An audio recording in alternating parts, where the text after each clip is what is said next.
Welcome to icon politics. నేను హరిత. గత కొన్ని రోజుల నుంచి చూసినట్టయితే అమరావతి పనులు ముందుకు వెళ్తున్నాయని చెప్పి ఆంధ్ర ప్రజలందరూ సంతోషపడుతున్న నేపథ్యంలో ఇది క్యాపిటల్ అయిపోతుంది, అమరావతి వస్తుందని చెప్పి చాలా మంది చాలా ఆశలతో ఎదురు చూస్తున్నారు. అమరావతి రైతులతో సహా వీళ్ళకి ఇప్పుడు న్యాయం జరుగుతుందని ఎదురు చూస్తున్న సందర్భంలో చంద్రబాబు నాయుడు గారు 3 సంవత్సరాల్లో పూర్తి చేస్తానని హామీ ఇవ్వడం ఒక మంచి శుభదాయకం. అయితే మరి కొంతమంది దాన్ని వెనక్కి లాగే ప్రయత్నం కూడా చేస్తున్నారు. అలాగే మాజీ ఐఏఎస్లు దీనికి సపోర్ట్ చేయాల్సింది పోయి మొత్తం అమౌంట్ అంతా అమరావతిలోనే పెట్టేస్తారా అని చెప్పి ఆ కొన్ని కామెంట్స్ చేయడం, లేఖ రాయడం చంద్రబాబు నాయుడు గారికి జరిగింది. అయితే ఈ అంశం మీద ప్రముఖ ఉద్యమకారులు చలసాని శ్రీనివాస్ గారు మనతో పాటు ఉన్నారు. ఆయన అడిగి మిగతా అంశాలు తెలుసుకుందాం. నమస్తే సార్. నమస్కారం అండి, అందరికీ నమస్కారం. సార్, అమరావతి ఎప్పటి నుంచో పెండింగ్ పడిపోయింది. ఇప్పటికైనా ముందుకు కదులుతున్నాయని చెప్పి ఆంధ్ర ప్రజలు ఆనందపడాలో, మళ్ళీ ఎక్కడైనా ఏదైనా బ్రేక్ పడుతుందేమో అన్న సందేహంలో ఉండాలో అర్థం కాని పరిస్థితి ఉంది. దీని మీద మీ అభిప్రాయం ఏంటి సార్? తీరసీమ ఆంధ్ర ప్రజలు నిరంతర పోరాటాలండి, చాలా మంది తెలియకపోవచ్చు. అటు ఆనాటి కాలంలో అటు కళింగల దగ్గర నుంచి ఇటు చోళులు, దాంతోపాటు చాళుక్యులు, కర్ణాటకకు సంబంధించిన చాళులు, ఒడిస్సాకు సంబంధించిన కళింగులు, గజపతులు, తమిళనాడుకు సంబంధించిన చోళులు 2000 సంవత్సరాల నుంచి చూసుకుంటే బారింగ్ ఫ్యూ కొంత తీసేస్తే మిగతాది అత్యధిక కాలం పరిపాలించింది కానడీకులండి, చాళుక్యులు. తర్వాత చోళ చాళుక్యులు. ఉదయగిరి నెల్లూరు వరకు చూసుకుంటే కనుక, ఒంగోలు వరకు చూసుకుంటే చాలా కాలం, వందల సంవత్సరాలు ఒడియా రాజుల పాలనలో ఉంది. నిరంతర పోరాటాలతో నిలిపోయింది. అలాగే రాయలసీమ కూడా. ఆఖరికి టిప్పు సుల్తాన్ గారు 1799లో ఆయన చనిపోయిన తర్వాత 1800లో సీడెడ్ బ్రిటిష్ వాళ్ళకి ఇచ్చిన తర్వాత 1761లో నిజాం పాలకులు బ్రిటిష్ వారికి నార్థన్ సర్కార్స్ లీజుకి ఇచ్చిన తర్వాత 19వ శతాబ్దం వచ్చేంత వరకు హైదరాబాద్ నవాబుకి లీజ్ డబ్బులు, కోస్తాకు సంబంధించిన లీజ్ డబ్బులు వెళ్తానే ఉండేయండి హైదరాబాద్ నగరం నుండి ఎప్పటి నుంచో. సరే, ఇవన్నీ వేరు. నేను ఈ సమయంలో ఎందుకు చెప్పానంటే విషయాలు, ఏదో ఒక పోరాటం చేయిందే ఏమి రాలేదండి. బ్రిటిష్ వాళ్ళప్పుడు ఆ రోజు 1833 డొక్కల కరువు, నందనామ సంవత్సర కరువు అంటారు. 33, 34, 35 ఈ కరువుల్లో ముఖ్యమైన జిల్లా అప్పుడు అనుకున్న కృష్ణా జిల్లా కానీ మిగతా జిల్లాల్లో 40% ప్రజలు చనిపోయారు. గోదావరి జిల్లా కూడా భాగంగానే ఉండేదండి. గోదావరి అనేది గోదావరి పైన మన కాకినాడ ఉండేది, అది గోదావరి జిల్లా. వెస్ట్ గోదావరి ఎక్సెప్ట్ పోలవరం తాలూకా వెస్ట్ గోదావరి కృష్ణా జిల్లా ఒక జిల్లాగానే ఉండేది. తర్వాత గుంటూరు జిల్లా కూడా దాంట్లో భాగంగా ఉండేది. That is different issue. ఆ సమయంలో మనం ఒక కాటన్ గారు గోదావరి గురించి హ్యామిల్టన్ ఆయన అభిశంసించిన తీరు ఏ విధంగా అక్కడ నిలబడిందో, రాయలసీమ కేసీ కెనాల్ కర్నూలు కడప అని ఒక ప్రైవేట్ కంపెనీ కట్టి, దాని బ్రిటిష్ ఈస్ట్ ఇండియా కంపెనీ అక్కడి నుంచి అక్కడ తీసుకొచ్చిన ఒక నీటిపారుదల సదుపాయాల కోసం ఒక పోరాటం, లేకపోతే ఒక ప్రతి దాంట్లో అభిశంసన గురైంది. తెలుగు వాళ్ళకు ఒక రాష్ట్రం కావాలని జోగయ్య గారు అంటే వరహగిరి వెంకటగిరి గారి నాన్నగారు భారత రాష్ట్రపతిగా చేసిన ఛత్రపూర్ సంబంధించిన, ఆయన ఒరిస్సాలో ప్రస్తుతం ఉందండి, అది గంజాం జిల్లా, బరంపురానికి కొంత దగ్గరలో ఉంటుంది ఆ ఊరు వారిది. అక్కడి నుంచి శాసనమండలిలో ఉంటా తీర్మానం ఆమోదించిన తర్వాత అనేక పోరాటాలు, బలుసు సామూర్తి గారి ఇంట్లో దీక్ష, ఆఖరికి పొట్టి శ్రీరాములు గారి ఆత్మత్యాగంతో అనేక మంది బలిదానంతో, ఆ రోజు పోలీస్ కాల్పులు అనేక మంది చనిపోతే ఆ రోజు ఒక రాష్ట్రం తెలుగు వాళ్ళకి వచ్చింది. ఆ తర్వాత మళ్ళీ జై ఆంధ్ర మూమెంట్, మాకు కావాల్సింది ఆంధ్ర ఇచ్చేయండి అంటే ఇందిరాగాంధీ ఇవ్వకుండా 300-400 మంది తుపాటి కాల్పులకి లేకపోతే మిగతా కారణాల వల్ల బలైపోయినా రాలేదు. ఆ తర్వాత సమైక్యాంధ్ర కోసం మనం పోరాటం చేశారు అత్యధికులు. తర్వాత హోదా విభజన హామీల కోసం ఏదో ఒక పోరాటం చేయకుండా సమైక్యాంధ్ర గురించి పోరాటం చేస్తే హక్కులు వచ్చినాయి. హోదా విభజన హామీల గురించి చేస్తే కనీసం కొన్ని హామీలను లేకపోతే పట్టించుకున్నారు కాదండి. వాళ్ళు జనాన్ని గుర్తుండో తెలుసో వాళ్ళ ఇష్టం, వాళ్ళ రాజకీయ నాయకులు చప్పట్లు కొట్టుకోమండి. ఈ పోరాటం ఇవాళ అమరావతి అనేది ఒక రాజధాని, భారత పార్లమెంట్ ఒక కండిషనల్ బైఫర్కేషన్ చేసింది. తెలంగాణ వరకు విభజన అయిపోయింది కాబట్టి నేనేం మాట్లాడను. ఒక కండిషనల్ బైఫర్కేషన్ చేసింది. ఏది వాళ్ళ దాంట్లో ఏమని ఉంది, రాజధానికి కావాల్సిన అన్ని మౌలిక సదుపాయాలు భవనాలు చేసి కేంద్ర ప్రభుత్వం క్రియేట్ చేస్తుంది. ఎందుకంటే ఉమ్మడి ఆంధ్రప్రదేశ్లో హైదరాబాద్ ఆదాయం దాదాపు ఓవరింగ్ అరౌండ్ 50%, 60%. ఆ దాదాపుగా అంటే స్టేట్ మొత్తం నుంచి వచ్చే ఆదాయం కనుక ఒక 1,00,000 కోట్లు అయితే 50,000 కోట్లు 45,000 నుంచి 60 మధ్యన, అంటే డిపెండ్స్ అపాన్ ఇయర్స్ బట్టి కేవలం ఒక్క హైదరాబాదు హెచ్ఎండిఏ పరిధి నుంచి వస్తుంది ఆదాయం. అంటే దాంట్లో నుంచి ఒక్క రూపాయి ఆదాయం 5-10 సంవత్సరాలు ఉమ్మడి రాజధాని కూడా ఇవ్వడానికి పెట్టలేదు. దానికంటే కండిషన్ కేంద్ర ప్రభుత్వం తనకి ఎంత ఖర్చు అయితే అంత 1,00,000 కోట్లు ఒక్కరు 40,000, 30,000 కోట్లు ఆ రోజు కనుక ఖర్చు పెడితే 10 ఏళ్ళ క్రితం బాగుండేదండి. కండిషనల్ డెఫినేషన్ పెట్టింది. ఈ భవనాలకి ఒక పావలా బేడా కాదండి, వాళ్ళ ఖర్చుతో మౌలిక సదుపాయాలకి, భూసేకరణకి, మౌలిక సదుపాయాల నిర్మాణానికి 90% ఖర్చు అయితే భవనాలకు 5% ఖర్చు అవుతుంది. ఇవాళ అమరావతి అనేది మోడీ గారే శంకుస్థాపన. ఏ మహానుభావుడు గుజరాతీ మార్వాడి వ్యాపారులకు రిప్రజెంటేటివ్కి వచ్చారా, ఆదాని గారు రిప్రజెంటేటివ్కి వచ్చారా అని తెలియదు, కానీ ఒక చెంబు నీళ్లు తీసుకొచ్చి పెడతాడు మట్టి తీసుకొచ్చి మొహాన కొట్టారు. అదేమో యమునా నదిలో తాగడానికి పొరపాటున అందులో చెంచా. నేను భయపడి వచ్చానండి ఆ రోజుల్లో. నేను పక్క రైట్ సైడ్ స్టేజ్ మీద ఉన్నాం, అందరూ స్టేజ్ కట్టారు, మోడీ గారు స్టేజ్ పైన ఏమో రైట్ సైడ్ ఇంకో స్టేజ్ వేశారు. దాంట్లో మేమందరం అక్కడే కూర్చుని ఉన్నాం. ఆయన ఏంటి ఇస్తారంటే ఓ చెంబు తీసుకొచ్చారు. ఏంటి అంటే పెడతారు మట్టి పార్లమెంట్ తీసుకొచ్చారన్నారు. ఏంటిది ఇంకేమైనా ప్రకటిస్తానుకోండి, అది కూడా కాదు, ఔరే క్లాయా అని క్యాలాయా అంటే మట్టి చెంబు నీళ్ళు తీసుకొచ్చారు. ఎక్కడే అంటే యమునా నది అన్నారు. యమునా నది నేను చూశానండి, అత్యంత విషదాయకం. దాంట్లో నీళ్లు తాగితే చచ్చిపోయేటట్టున్నారు అనమాట. నొరగలు వచ్చి అత్యంత కాలుష్యమైంది బిఫోర్ ఆఫ్టర్. అక్కడ తీసుకొచ్చారన్నారు. ఏం చేస్తారు బాబాయ్, ఈయన దాంట్లో స్పూన్ తీసుకొచ్చి కేసీఆర్ గారికి ఇచ్చారనుకోండి, ఆయన అతిథిగా ఆహ్వానించాం. పొరపాటున ఇప్పుడు అప్పుడే ఆయన కక్ష మీద ఉన్నారు. పొరపాటు ఆయనకి ఏమైనా జరిగితే ఏమైపోతాం, గుండె లబ్ డబ్బ కొట్టుకుంటానే ఉందండి నాకు. అందులో అది తీసి స్పూన్ ఇస్తే ఏమైపోతారు. చంద్రబాబు నాయుడు గారు కేసీఆర్ గారికి ఆ మోడీ గారు స్పూన్ ఇచ్చే పక్కన వెంకయ్యనాయుడు గారికి ఇస్తే ఏమైనా ఉందా అండి? అమ్మయ్య. కానీ ఆ మూత ఇప్పలేదు. ఏం తీసుకొచ్చారు, నేను ఆనందంగా ఉన్నాను. కనీసం తర్వాత ఏమీ చేయలేదు. అది మోడీ గారు ఆంధ్రప్రదేశ్కి ఇచ్చింది వరం. ఏంటంటే పెడతాడు మట్టి, బూడిది మట్టి ఆ పెడతాడు, ఆ మురికి నీళ్లు తీసుకొచ్చి మొహాన్ని కొట్టిల్లారు. ఏదో వెంకయ్యనాయుడు గారు ఉండబట్టి 15 కోట్లు ఏదో మిగతాది ఏదో నామినల్ గా జరిగింది కానీ చెప్తున్నా అండి, ఈ పద్ధతులు ఇవాళ వరకు రూపాయి ఇవ్వలేదు. ఆంధ్రప్రదేశ్ రాష్ట్ర ప్రభుత్వం ఆ రోజే ఒక 7 సంవత్సరాల క్రితం ప్రపంచ బ్యాంకు లోన్కి వెళ్ళి మేము తీసుకొస్తామంటే కేంద్ర ప్రభుత్వం అడ్డం కొట్టింది. ఖచ్చితంగా కేంద్ర ప్రభుత్వం అడ్డం కొట్టింది. నిలువెల్లా విషం నింపుకున్న ఆదాని గారు అంటకో పార్టీ మాత్రం ఆంధ్రప్రదేశ్ మీద, ప్రజల మీద కక్ష. ఏం చేశారు? మీకు 0.5%, 0.8% ఓట్లు వస్తే మనం లాస్ట్ టైం కూడా 0.5% అంటే ఎందుకంటే వాళ్ళకి బాధ నాకు అర్థం కాదు. ఆంధ్రప్రదేశ్కి నమ్మద్రోహం, నైవంచం చేసిన ఆ party batch Bharatiya Janata party నేను రెస్పెక్ట్ చేస్తా. వాజ్పేయి గారిని, అద్వానీ గారిని, జానా కృష్ణమూర్తి గారు, సికింద్రాబాద్ గారు, విజయరాజ్ సింధే గారు, వీళ్ళందరూ పెట్టిన 1980లో పెట్టిన పార్టీ భారతీయ జనతా పార్టీ. అది రావాలి అధికారంలో 2014 కోరుకున్న సోనియా గాంధీ గారు అన్యాయం చేసిన. ఇప్పుడు అమరావతి కోసం వెళ్తే అడ్డం కొట్టారు. ద్వారకా కన్వెన్షన్ సెంటర్కి 25,300 కోట్లు బడ్జెట్కి ఆమోదం చేసింది క్రితం ఆదాని గారి ఉత్తర భారతీయ జనతా పార్టీ ప్రభుత్వం. అలాగే బుల్లెట్ రైలు వేసుకుంటున్నారండి, దానికి 15 పైసలు వడ్డీ అంట. పావుల వడ్డీ కూడా కాదు.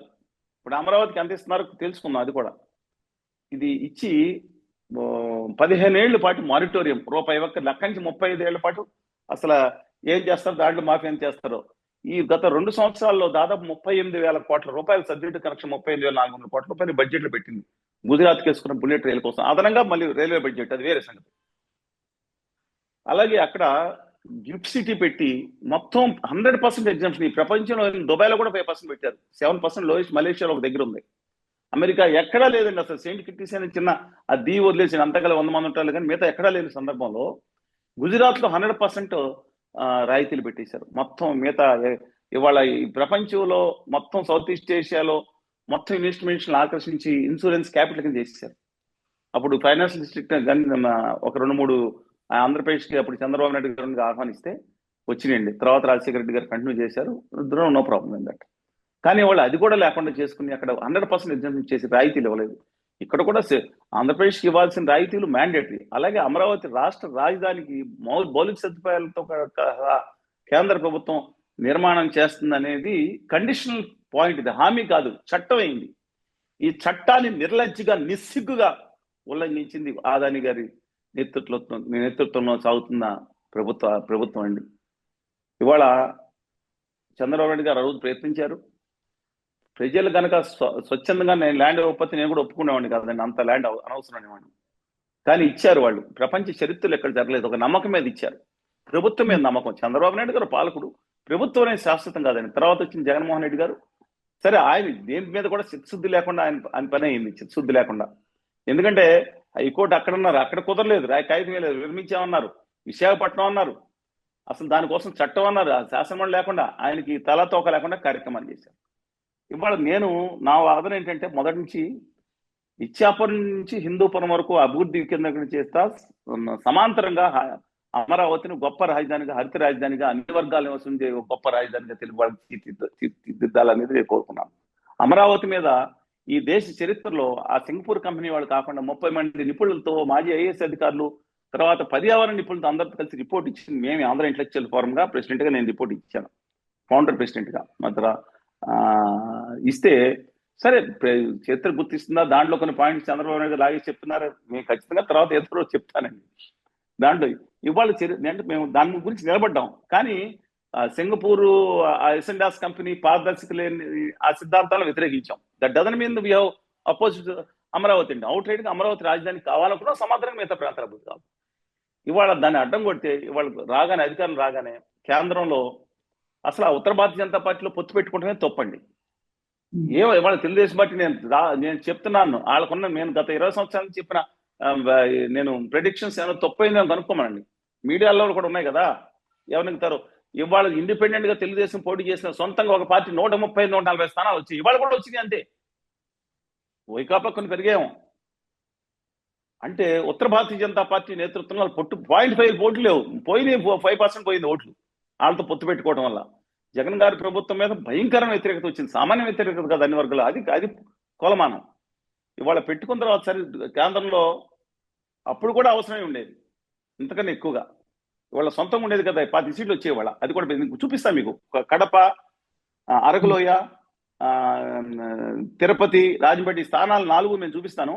తెలుగుదేశం పార్టీకి మెజార్టీ ఎక్కువ వచ్చింది అసెంబ్లీలో వీళ్ళ పార్టీలకి. ఎందుకంటే బీజేపీతో కొలమానానికి ఒప్పుకోలేదు. ఆ బీజేపీ పోటీ చేస్తే వాడు కొడతానని చూశారు అక్కడ. ఖచ్చితంగానండి చూశారు మీరు. అరకులోయలో సిపిఎం పార్టీకి ఎన్ని ఓట్లు వచ్చినాయి? సామాన్యంగా వచ్చినాయా? సరే మిగతా పార్టీకి ఎన్ని వచ్చినాయి? 100కి ఎన్ని పడినాయి? మార్జిన్ అంత. అందువల్ల ప్రజలు గమనించట్లా. ఎందుకంటే దువ్వాడ శ్రీనివాస్ గారి ఇష్యూ, ఏదో రాజధాని గారి ఇష్యూ, మంచు మామూలు గారి ఇష్యూ, పుష్ప సినిమా ఇష్యూ, దీని మీద కాన్సన్ట్రేషన్ చేస్తున్నారు.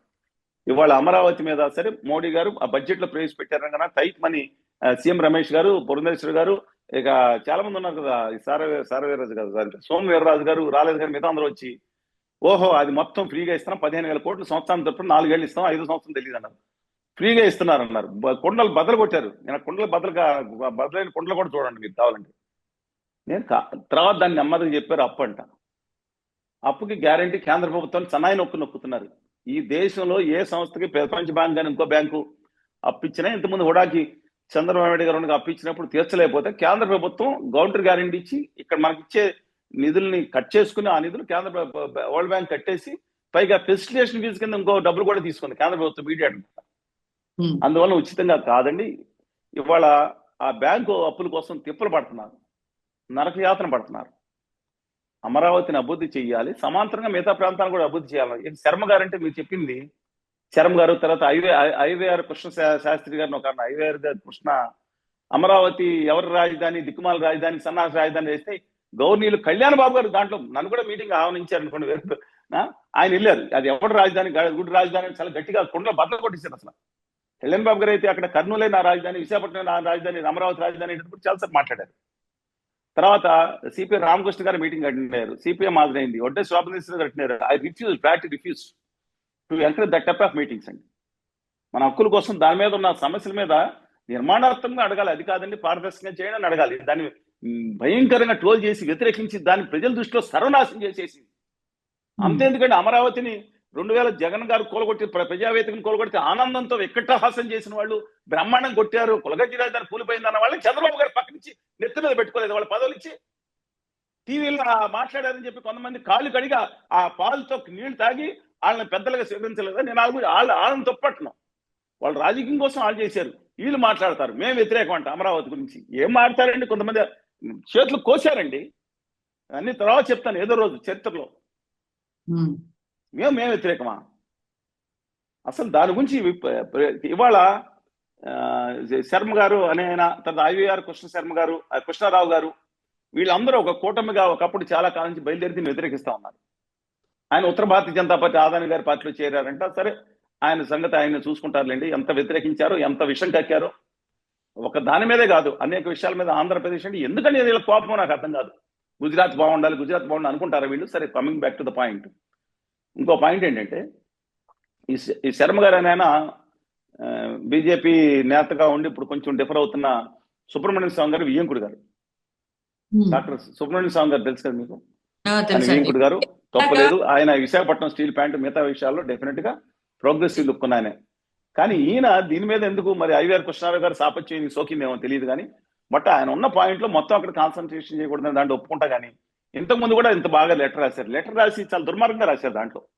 ఉమ్, except this point, respect my lot అండి for other points. Visakhapatnam railway zone విషయంలో మేము అందరం ఇక్కడ నిరాదీక్ష చేసినప్పుడు ఆయన రాలేదు. ఎంఎస్ శర్మ గారు మిగతా అందరు పెద్దలు వచ్చారు. కానీ ఈయన వైఖరి నాకు తెలియదండి.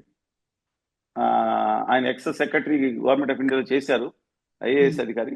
కానీ దీని మీద విషయం కక్కుతున్నారేంటి అని నాకు అర్థం కావట్లేదు. విశాఖపట్నం రాజధాని అప్పుడు చప్పట్లు కొట్టుకుంటా డాన్స్ చేసుకుంటా తిరిగారు. నేను ఆయన చెప్పను కానీ అసలు దాన్ని డెవలప్ చేయడానికి ప్రణాళిక ఏంటి? విశాఖపట్నం అద్భుతంగా ఆర్థిక మరియు టెక్ సంఘంలో దానికి దూసుకుపోవడానికి ప్రణాళిక వేయాలి, చేసుకోవాలి కదా. ఏ ప్రాంతం అలాగే రాయలసీమలో కానీ అనంతపురం కానీ, నేను శ్రీకాకుళం వెళ్తాను. శ్రీకాకుళం నుంచి ఒకసారి మాట్లాడారు వీళ్ళు. నేను అనేక మీటింగ్లు పెట్టాం. తుత్తులి తుఫాన్ వచ్చినప్పుడు ఉడతా భక్తిగా సాయం చేసాం. లేదా మిగతా చోట్ల అనంతపురంలో అక్కడ సూపర్ స్పెషాలిటీ హాస్పిటల్ కోసం నేను అమలు దీక్ష చేసాను. అది కూడా పాయింట్ పెట్టుకుని. అందుకని అమరావతి మీద విషయం గురించే బ్యాచ్ తయారైంది. దీనికి మొత్తం మీద దెబ్బ కొడతాను చూస్తుంది కేంద్రంలో ఉన్న ఉత్తర భారతీయ జనతా పార్టీ ప్రభుత్వం. దానికి ఈ సంవత్సరం 15,000 కోట్లు, వచ్చే సంవత్సరం 15,000 కోట్లు ఇస్తే బండి కొంచెం ముందుకెళ్తుంది. తర్వాత సెల్ఫ్ ఫైనాన్సింగ్ ప్రాజెక్ట్ గా చెప్తున్న మాట వాస్తవం అవుతుంది. అందువల్ల నేను జగన్మోహన్ రెడ్డి గారు కూడా ఏం మాట్లాడారు, వీడియో కూడా వేయండి అందరికి. ద క్యాపిటల్ షుడ్ బి ఒక చోట ఉండాలి, అది సెంటర్ గా ఉండాలి, అండ్ ప్రభుత్వ ల్యాండ్ ఉండాలన్న మాట పెట్టారనుకోండి. ప్రభుత్వం ల్యాండ్ బదులు ప్రజలే ఇచ్చారు కదా. లేదా ల్యాండ్ కొనాలంటే ఎంత రేట్లు పెట్టేవారండి? 34,000 ఎకరాలంటే కనీసం 1,00,000 కోట్లు పెట్టి కొనాల్సి వచ్చేది. వాటా అయితే ఫ్రీగా వచ్చింది కదా. రాష్ట్ర ప్రభుత్వానికి మేజర్ వాటా ఫ్రీగా వచ్చింది కదా, కొంత డెవలప్ చేసి ఇచ్చినా. పైగా యాంపుల్ వాటర్ ఉండాలన్నారు. మరి కృష్ణానది దగ్గర యాంపుల్ వాటర్ పులిచింతలు కూడా కట్టారు. 45 టీఎంసీలు నిల్వ ఉంటుంది ఎప్పుడు. ఆ పైన 400-500 టీఎంసీలు నిల్వ ఉండే ప్రాజెక్టులు ఎప్పుడు కావాలి. క్యాపిటల్కి అయితే ఎవరు అడ్డుకోరు. కోస్తా తెలంగాణ రాయలసీమ ఎవరు అడ్డుకుంటారండి? నీళ్లు కోసం అసలు యాంపుల్గా నీళ్లు ఉంటుంది. వచ్చే 200 సంవత్సరాలకి అవైలబిలిటీ ఆఫ్ వాటర్ ఉంది. మొన్న 11 లక్షల క్యూసెక్లు వచ్చిన ఆ అమరావతి అంటే ధర్నగొండ అమరావతి ఫోటోలు పెట్టారు, కానీ ఈ అమరావతి మునగలేదు. నీళ్లు వస్తే కొంచెం ఆ పొలాల్లో ఉంటాం వేరండి చెప్తున్నాను. ఇవాళ మరి ఈ దీనికోసం చేస్తే ఒక మెద్రాస్ ఏంటండి, చెన్నై చినుకు పడగానే వణికిపోతుంది. ముంబై అయితే సముద్రం అయిపోయింది. హైదరాబాద్ కార్లు తేలిని. నేను నాశనం అయిపోతే సిటీలో అన్న ఆ సిటీలన్నీ బాగుండాలని కోరుకుంటా. దీని మీద విషయం చెప్తారేంటి? అలా కదా ఈ రాజధాని పెట్టగానే 3 రాజధానులు అంటే మేము వస్తే 13 రాజధానులు చేస్తామని చెప్పి అప్పుడు ఆదాని గారి పార్టీకి సంబంధించిన ఉత్తర భారతీయ జనతా పార్టీకి సంబంధించినట్టుగా చెప్పబడుతున్న అధ్యక్షుడు శ్రీ సారా, తక్కువ రేట్లకు సారా కావాలని చెప్పి ఉద్యమించిన వీర్రాజు గారు గట్టిగా మాట్లాడి హేళన చేశారు. ఆ మురళీధరరావు గారు తప్పే ఉందని మాట్లాడారు. వీళ్ళు చూడండి ఎన్ని నాటకాలు ఆడుతున్నారు. ఇప్పుడు ఇవాళ పాపం శర్మ గారిది ఒక పాయింట్ రేజ్ చేశారు, దాంట్లో వ్యాలిడ్ పాయింట్స్ వేయాలి. కానీ అంత విషయంగా అక్కడ బాగాలేదు. ఐవీఆర్ కృష్ణారావు గారు ఆయన్ని దయచేసి పద్ధతి మార్చుకోమని కోరుతా ఉన్నాను. With due respect to them, they are elderly people. ఒకరి బుద్ధి అంటే వేరేగా ఉందనుకోండి, మనం మార్చలేము. అందువలన దయచేసి గమనించాల్సిన అవసరం ఉంది. ఒక రాజధాని అద్భుతంగా హరితంగా అన్ని వర్గాలు, అందులో మిడిల్ క్లాస్ ఉండే ఆవాసం కూడా చేయాలి చంద్రబాబు నాయుడు గారు. ఆ పక్కనే వడ్లమాను అది ల్యాండ్ ఉంది, చెప్పాను చుట్టుపక్కల అతను ఇంకో చోట కానీ ఆయన ఇష్టం ఎక్కడైనా సరే ల్యాండ్ ఒకటి తీసుకుని శ్రీకాకుళం నుంచి అనంతపురం హిందూపురం వరకు అన్ని ప్రాంతాల వారికి ఒక్కొక్కళ్ళకి 200 గజాలు, ఇది బీసీటీ కింద, అంటే 80 ఫీట్లు 100 ఫీట్లు రోడ్డు లేకుండా మినిమం 40-50 ఫీట్ల రోడ్లతో డెవలప్మెంట్ లేకుండా 2,000 రూపాయలు అయితే 200 గజాలు ఏముందని 4 లక్షలు 5 లక్షలు పెట్టి అంత చాలా మంది కొనుక్కుంటారు. అక్కడ రాజధాని వాళ్ళందరూ రాజధానిగా చేసి మధ్యతరగతి వాళ్ళు మిగతా వాళ్ళు ఉండే రాజధానిగా చేయాలని చెప్పి వాళ్ళు ల్యాండ్ ఇవ్వడానికి సిద్ధంగా ఉన్నారు.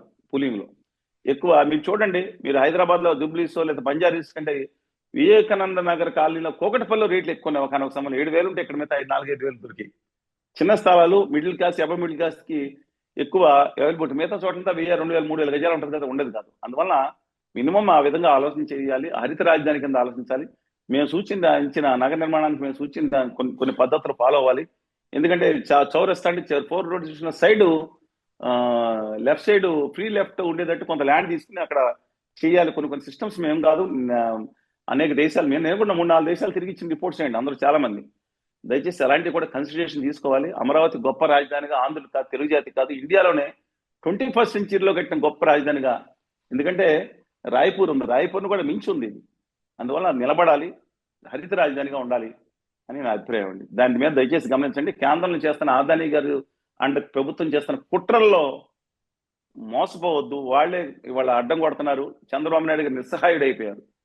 కళ్యాణ్ బాబు గారు మాట్లాడట్లేదు. ఆయన ప్రీతి సుగాలి ఆ కేసులోను, తర్వాత ఏమో ప్రతి కాన్స్టిట్యున్సీకి ప్రతి యువతరానికి 10 లక్షల రూపాయలు ఇచ్చి మళ్ళీ పెంచి వాళ్ళని ఒక మంచి పారిశ్రామికేతర ఇండస్ట్రీస్ అంటే మనకి ప్రత్యేక హోదా వచ్చే రాయితీలు ఖచ్చితంగా సాధించి అలా అయితేనే 1 కోటి మందికి ఉపాధి వస్తుందండి. ఇవన్నీ అది వచ్చింది, రిఫైనర్ వచ్చింది, అది వచ్చింది, కాలుష్యాన్ని తీసుకొచ్చి ఎత్తిమే పెట్టి నాశనం చేసింది. దీనివల్ల నామినల్గా ఉపయోగం ఆ పనిలో. అలాగే రాయలసీమ ఉత్తరాంధ్రకు నిధులు సాధించడం, మన పోలవరం ప్రాజెక్ట్కి పూర్తి స్థాయిలో రిహాబిలేషన్ దానికి నిధులు కేంద్రం ఖచ్చితంగా ఇచ్చి తీరాలి. అది ఇవ్వకపోతే కనుక దేనికైనా సిద్ధపడతాననే కార్యక్రమంలో, అంటే అది వద్దనే వాళ్ళు నీచ నికృష్టులు అనే ఉద్దేశంతోనే ఆయన ఉన్నట్టున్నారు. అందువల్ల ఆ కార్యక్రమాల మీద, ఎందుకంటే చంద్రబాబు నాయుడు గారిని కూడా కనీసం, ఎందుకంటే ఆయనే గట్టి కనపడుతున్నారు, సీజ్ ద షిప్ అని చెప్పారు కాబట్టి డెఫినెట్ గా వీళ్ళందరూ కలిసి దాని మీద కృషి చేస్తేనే అవుతుందండి. వాళ్ళ కేంద్రంలో 2 నిమిషాలు విశాఖపట్నం స్టీల్ ప్లాంట్ కి క్యాప్టెన్ మైనస్ ఇవ్వాలంటే కళ్యాణ్ బాబు గారు, చంద్రబాబు నాయుడు గారు కూర్చుని 2 నిమిషాలు.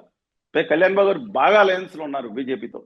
ఆ పని చేసేస్తే తెలుగు జాతికి రుణం తీసుకున్నట్టు, కొంతన్న ఆ పోలవరానికి ఫుల్ రిహాబిలేషన్, ఈ ఇన్సెంటివ్స్ ప్రత్యేక హోదాతో వచ్చే రాయితీలు సాధించగలిగితే, లేదంటే మామూలుగా ఎవరికాళ్ళు భజన చేసుకున్నట్టే భావించాలి. ఆయన కానీ చంద్రబాబు నాయుడు గారు కానీ జగన్మోహన్ రెడ్డి గారు కూడా. జగన్మోహన్ రెడ్డి గారు 5 ఏళ్ళు ఏం చేశారంటే అక్కడ కూర్చుని తాకట్టు పెట్టేసినట్టు అయిపోయింది పరిస్థితి. అందువల్ల అమరావతి రాజధానికి అయితే ఆయన విధానమే తెలియట్లేదు ఇప్పుడు. అదేంటి ఇదేంటి 3 రాజధానులు డిజాస్టర్ గా ఫెయిల్ అయింది ఆయన ప్రయోగం. అందువల్ల let us wait and see. అందరూ కలిసి ఇలాంటి వాళ్ళు ఈ కుట్రలు మానేయాలని కోరుతా ఉన్నాను. రైట్ సార్, ఈ అంశం మీద మీ అభిప్రాయం తెలియజేసినందుకు. తిరిగి మరొక టాపిక్ తో మళ్ళీ కలుద్దాం సార్. Thank you.